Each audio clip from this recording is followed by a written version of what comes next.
ঘুরতে ঘুরতে চলে আসলাম একটা নতুন রং তুলির দেশে। গলিগুলো দেখতে হয়তো মনে হবে আমার আপনার বাড়ির পাশের গলির মতনই, কিন্তু কিছু চিত্রকার এই গলিগুলোকে একটা নতুন রূপ দিয়েছে। গড়িয়ার বুকেই গড়ে উঠেছে রং ছবি পাড়া। কোথায় কিভাবে যাবেন? আরে দাঁড়ান দাঁড়ান বলছি, তার আগে আপনাদের একটু পাড়ার দৃশ্যগুলো তো দেখিয়ে নি। আমরা খবর পাওয়া সত্ত্বেই চলে গেলাম রং ছবি পাড়া, আর সেখানে গিয়ে সত্যি মনটা মুগ্ধ হয়ে গেল। যতই দেখছি, যাকে বলে বৈচিত্র্যের মধ্যে ঐক্য, কি নেই। ভারতীয় সংস্কৃতি থেকে কমিক্স, ঠাকুমার ঝুলি থেকে ব্যাটম্যান, সব কিছুই পাবেন আপনি এই রংতুলি পাড়াতে। জায়গাটা হলো ব্রহ্মপুর সবুজ সোনালী সংঘ। গড়িয়া মোড় থেকে ওই 5-7 মিনিট লাগে। অটো করে আপনি আসতে পারেন ব্রহ্মপুর মোড়, বা কাউকে যদি বলেন ব্রহ্মপুর সবুজ সোনালী সংঘের সামনে যাব, তাহলেও নামিয়ে দেবে।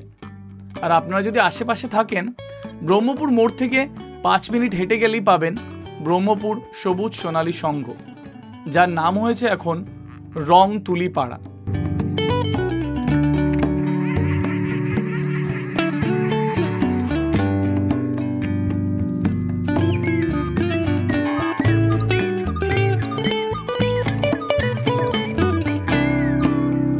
আলাদিন আমরা কে দেখিনি বলুন?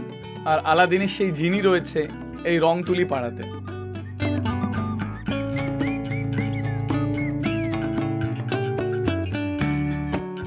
কিছুটা আগিয়ে যেতেই চোখে পড়ল ভারতীয় সৈন্যদের একটা খুব সুন্দর দৃশ্য।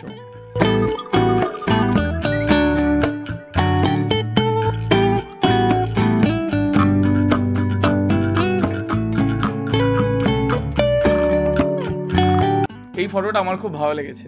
সত্যি অনলাইন সোশ্যাল মিডিয়া পাওয়ার পরে আমরা হয়তো আসল মাঠে ঘাটে খেলাটা ভুলেই গেছি।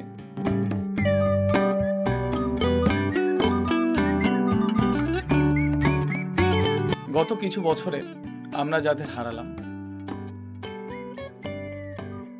এই সেই আইকনিক ক্যারেক্টার, একে কিভাবে ভুলি বলুন? দি জোকার, সত্যজিতের গল্প। সত্যি যখন এই ভয়েসটা রেকর্ড করছি আমার গায়ে কাটা দিয়ে উঠলো। আমার সত্যজিৎ রায়ের সিনেমা খুব ভালো লাগে, আর ওনার প্রায় সবকটা সিনেমাই আমার দেখা। যতই দেখছি ততই চোখ ধাঁধিয়ে যাচ্ছে। তাই আলাদা করে প্রতিটা দেয়ালের বিশ্লেষণ করলাম না। আপনারা গেলে নিশ্চয়ই আপনাদেরও খুব ভালো লাগবে এই রংতুলি পাড়া। জায়গাটা সমস্ত ডিটেল ডিসক্রিপশানে দিয়ে দিলাম, আপনারা চাইলে একবার ঘুরে আসতে পারেন। গড়িয়া 111 নম্বর ওয়ার্ডের ব্রহ্মপুরে অবস্থিত রং ছবি পাড়া।